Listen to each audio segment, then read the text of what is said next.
Anti-Caste activist talk at Google canceled after employees get doxxed. A talk on casteism and caste equity at Google was canceled due to pressure from employees who claimed their lives were at risk if anti-caste activist Thenmosi Soundararajan was permitted to speak. Soundararajan is the founder and executive director of Equality Labs, a nonprofit advocating for lower caste individuals, specifically Dalit rights. She had previously given a similar talks at companies like Microsoft, Salesforce, Airbnb, Netflix, and Adobe employees. The Washington Post reported that mass emails were sent to Google employees through the company intranet, calling Soundararajan, quote, Hindu-phobic and anti-Hindu. The deplatforming of Soundararajan led Tanuja Gupta, a senior manager at Google News who invited Soundararajan to speak, to resign in protest. Regarding the cancellation, Soundararajan stated, quote, I cannot find the words to express just how traumatic and discriminatory Google's employees were towards its employees and myself, as the company unlawfully canceled a talk about caste equity. Many employees who organized the original talk or protested the cancellation have faced mass harassment and doxing campaigns. Doxing is the practice of exposing identifying information, such as like the target's home address on the internet. Soundararajan reported that she even had to move her family to a safe house because of the gravity of threats against them. Okay, people in the I was wondering if she was like a good anti-caste activist, okay? But people in the live chat are saying that she's actually a bigot. Like not because she's like, I know that like anybody who's anti-caste like gets falsely accused of being a Hindu phobe, but some people are saying like no, she's actually a bigot. Like I don't know. Do we know anything about that? I mean, okay, so there's so much hate against this woman. Like, I'm not gonna take anyone's freaking in the live but chat's it's a Bengali Hindu. It's our fellow liberal friend. Like the guy like so like it's not like it's one of the people who doesn't usually say stuff like that. You know what I mean? So I don't know. Like we don't know. So we should say we don't know. Okay. I know. Oh, Susie got roboty for me. Is Susie roboty for you guys? Claims Susie. Against her. Like it's always just You got cut. Repeat what you said. Like I've just always seen so much vitriol against her that but I haven't seen anything substantive. Okay. What is the substance behind all this vitriol behind her? I don't understand it. So people are saying she has a tendency of hating Brahmins just for being one. That's what people are saying. Can I see an example of that? Yeah. Okay. No, we could just say she might be. We don't know. But honestly, was that why I'm kind of annoyed talking about it because that's detracting from the issue at hand. Okay. Well, I just wanted to mention. No, it's important for us to mention that because we're not just supporting somebody without knowing for sure. So I don't want to just like go in blindly supporting somebody. But yeah, go on. Well, no, and I actually am very critical of her in many ways. Like she is very deep into like the diversity, equity, and inclusion kind of like dogma. That's her whole realm. Like the language she uses is very woke. Like she has that kind of lens in analyzing everything and talking about things and pushing a lot of that rhetoric. And a lot of that rhetoric I really don't like. A lot of concepts of that I really don't like. But does she do other incredibly important work, even if it's in language that I don't necessarily like, or in ways of talking and conceptualizing these things that I would like it to be different, or, you know, like, yes, I do actually have major criticisms of her. Like, there are ways that she talks where I'm like, ooh, that raises a red flag for me. But I'm not going to take away from, like, the really substantive gains that she has made throughout Yeah. her Okay. work in activism. Yeah. So Forever Stormy is saying she's Forever Stormy is basically. she's Go ahead. basically the Rana Ayub of lower castes. She has some problematic positions, but she highlights real problems. For those who don't know, Rana Ayub is an Indian journalist who writes at the Washington Post, who has a Muslim background and can like be a little hyperbolic, or I have my criticisms of her as well. But overall, she's an excellent writer. So what did Google say? Sorry, I might have missed this part. Did Google say why her speech was canceled? Because suddenly they were worried about the amount of division that it was causing within the community. They were saying like, oh, these topics are like too upsetting for our community to talk So it about, and wasn't. it's So causing division, so we can't have it. So this is why you shouldn't tell me that. Oh, this is taking away from the story. No, it's not taking away from the story, because I wanted to see if Google has canceled the event specifically because of her or because of the topic. Okay, but it's because they even admit, if they're even admitting that it's because of the topic, then Google is being hypocritical. Like they would not even dream of canceling an event like this if it was about raising awareness about, I don't know, Black Lives Matter, like on Google. Exactly. And if it was a Black Lives Matter speech, and then all of a sudden there were some, I don't know, white employees that were like, oh, I don't know, this is making me uncomfortable. Would Google cancel the event saying like, oh, this is causing more division within our employees? They would be like, they would be canceling the people that they would be like firing the people who were saying that this is causing division. You know what I mean? They would do the opposite. So how come they're bending a knee to Hindu right-wing people while they wouldn't bend the knee to white right-wing people? So that's what the hypocrisy is here, right?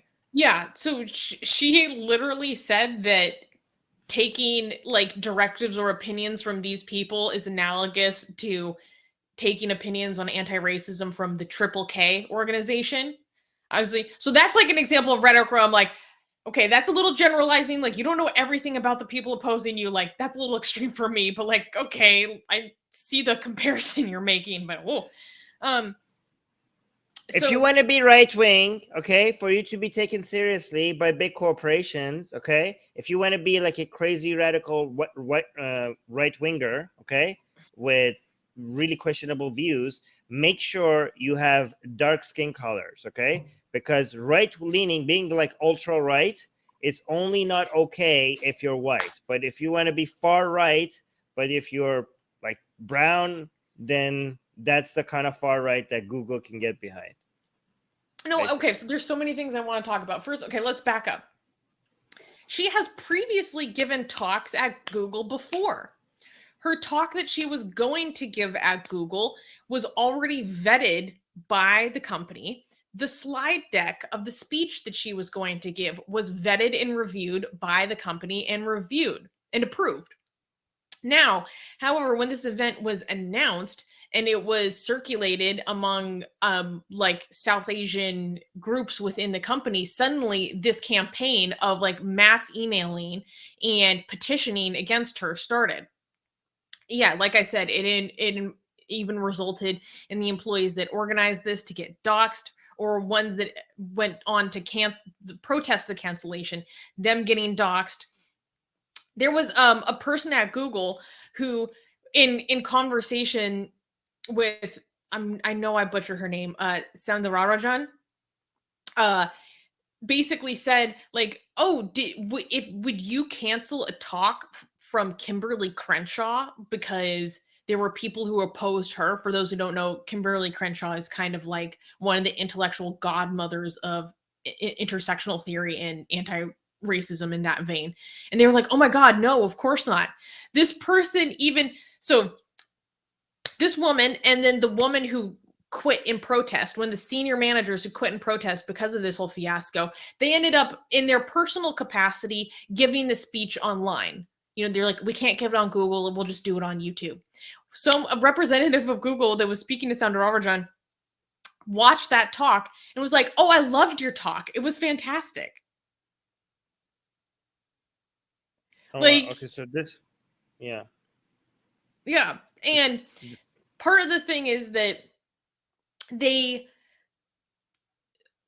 what Sandra Ramajan talks about a lot in her work is that it's difficult in the United States because there's many ways in which companies are not equipped to deal with many cultural issues of South Asia. And so when one person is saying like, oh, I'm facing caste discrimination, and another person is saying no, like they just don't have enough knowledge to know how to parse the situation and understand what's going on.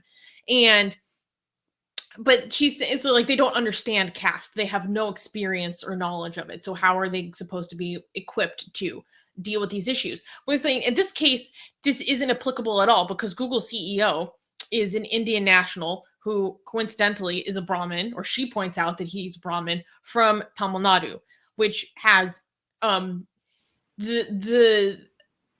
the work of the caste oppression in the south of India is particularly pronounced, but also the work of like anti-caste revolutionaries is also extremely culturally important in South India, particularly Tamil Nadu. And so she's saying, you in particular, she appealed to him directly about this whole incident, saying like, are you going to right this wrong? Are you going to allow this to take place?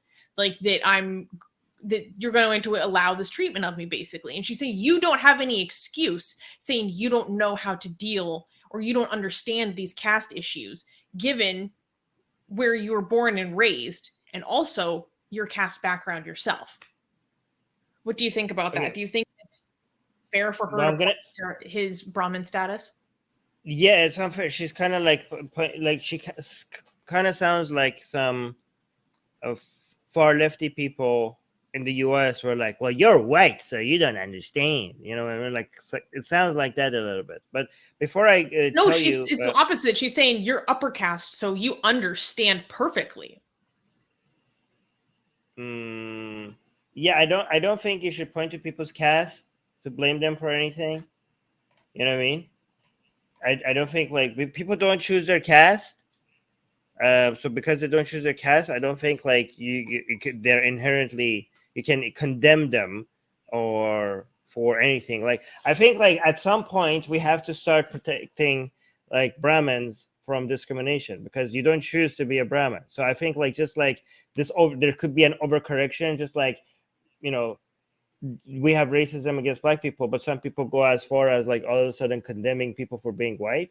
I think at some point we also need to make it clear here, like, hey guys, we're not anti-Brahmin, okay? Like we think the caste system in entirety is ridiculous, okay? If somebody has, you know, given you the caste of Brahmin, you didn't pick that upon yourself, so you shouldn't blame people for that. So I think like, no, I agree. Yeah, I think. Yeah. But let me read before you continue. I just want to read this because the person might go away. I want to make sure we don't lose this donation. Okay, so Machi Ru is saying, I tried donating using Patreon and the fundraiser button, but both aren't allowed here. Long time listener and love what you do. Keep up the good fight. Well, okay, so there's also a PayPal option. So if you want to use that, that would be very helpful. But thank you so much for at least making an attempt to help us out. But yeah, go on. Sorry, I just want to highlight that. I think like in my effort to just like explain the details of this story, I don't know what I want to say. There's just so much that like needs to get out about this. This sent me down a wormhole of looking into stories of casteism within Silicon Valley or within the tech industry at large. And I think it is a serious problem that needs to be addressed like really substantively. I think there are a lot of conversations that need to be had more openly and more willingly within the tech space about this issue. And it was interesting what he brought up earlier, because in these articles I'm reading about this issue is that people constantly talk about how they have this experience of when they try to approach a superior about caste discrimination that they faced, the person who was previously using slurs against them will then go back and say, you're being racist towards me for like asking these questions about why you insulted this person. Like, so people can use like left-leaning sensitivities like as a shield to protect themselves while they're denigrating other people, other colleagues. it's a huge issue, and I don't think most companies are equipped to deal with this because, like I said, like it's just it's not a culture that they're familiar with. But what's also interesting is that these companies have workers in India. Like Google has a whole like department or presence in India. And in India, you have caste as a protected category and anti-discrimination policies, but you come over to the United States and they don't have it. So these workers, as they go back and forth on visas, they have different levels of protection available to them. The company has it's like two faces. They have it's really complex, and it's there's not cohesion across the protections that workers have in this vein of discrimination across continents. I just imagine like the people, some higher ups in Google, like, I don't know what to do. They're all brown. I can't take a position against any of them. Like, what? Like, wait, what? You seem confused. Oh, nothing. Winnie the Pooh is saying, from what I read, she seems crazy. She accused Sundar Pichai of Brahmanism, assumed some other dude to be Brahmin, and accused him of Brahmanism. She does. The CEO of Twitter to be Brahmin, who he's actually, I believe, from a Muslim background. Okay, yeah, she's that. Okay, so we could at the same time, like, it's good that somebody is bringing attention against the caste system and all of that, so that's a good thing. The fact that she's an anti-caste activist, that's a good thing. But also, maybe if she is like going around and like, oh, you're a Brahmin, like, okay, we can criticize her and also think that she might be doing some good at the same time. I don't know, like, we have to look into that, right? But that's crazy. Like, don't accuse people of being Brahmins. Like, that's not good. I think there's like, there's a lot of ways that she talks about things that I don't like, but she has legitimately contributed to a lot of important victories to the Dalit American community. So I try to weigh those. And she's also a very good speaker. Like, she really, even though I don't like the language she uses or her kind of rhetoric and narrative, like, even I was like, you're pulling on my heartstrings, like, that's an effective activist right there.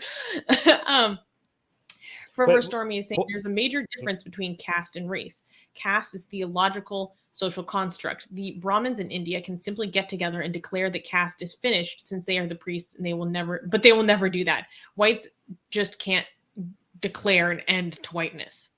Okay, yes. No, that's not true. No, that's not true. Okay, if you are an individual Brahmin, you don't have any power to end this thing. Like, you can say theoretically all the Brahmins can get together and be like, hey, let's end this caste, But as an individual, like, hey, I'm just like, what do I do? What powers? What like, I don't have this button like, hey, calling all Brahmins button that is just like makes everybody unite. And you could say as an individual, you could say like, okay, so if you have been assigned the Brahmin caste by birth, you could be like, well, I think that's stupid. Okay, as an individual, like, I don't believe in caste. I think this thing that they have pushed upon me makes any sense. I don't even recognize this whole Brahmin thing. Okay, but you don't have as an individual, you don't have a power to just end this institution. Okay, so we have to judge people individually, not what potentially they could have done if, hypothetically, they all got together. Okay, so I think our expectation from an individual should be like, do you believe in the caste system? And if that individual says no, then that's good enough. I can't blame them for the society that deems them to be a Brahmin. Like, he didn't pick it, and he or she. I just noticed that Eric in the live chat is correcting how I pronounce Tamil names.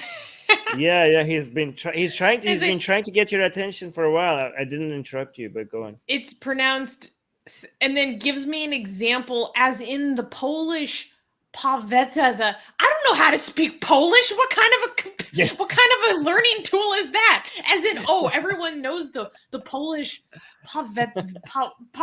What? Like, let me fix you in your Indian pronunciation by using Polish. I'm sure you Yeah, understand like, Polish. excuse me. Eric, you're being racist. Not all white people are the same. Just because Susanna is white, that doesn't mean she understands every European language, okay? Sound Ara Rajan. Was that better? Sound Okay. Ara Rajan. I hope that was better. God help me. Yeah. I like how Eric will is like. all this uproar over insults of the Prophet Muhammad, I think the real insult is how I butcher every Indian language. Hey, you do better. You do better than most people, so I don't know why people. Why does it have to be perfect? As long as you understand what's happening. I have zero idea how any of the phonetic systems work, so I just look at a name and do my best. I break it up like it's Japanese because that's my only frame of reference is learning Japanese. It doesn't work. It doesn't work? Okay. It doesn't work. Atheist Republic needs your help. We've been the target of many legal attacks by Hindu nationalists ever since our founder, Armin Navabi, blasphemed against Hindu deities. We have retained legal counsel to help us defend our access to our community in India. We have started a fundraiser that will help us afford to tackle many legal issues, including judicial harassment and censorship. Whatever you can contribute will go a long ways in helping us in this fight. Link in the description below.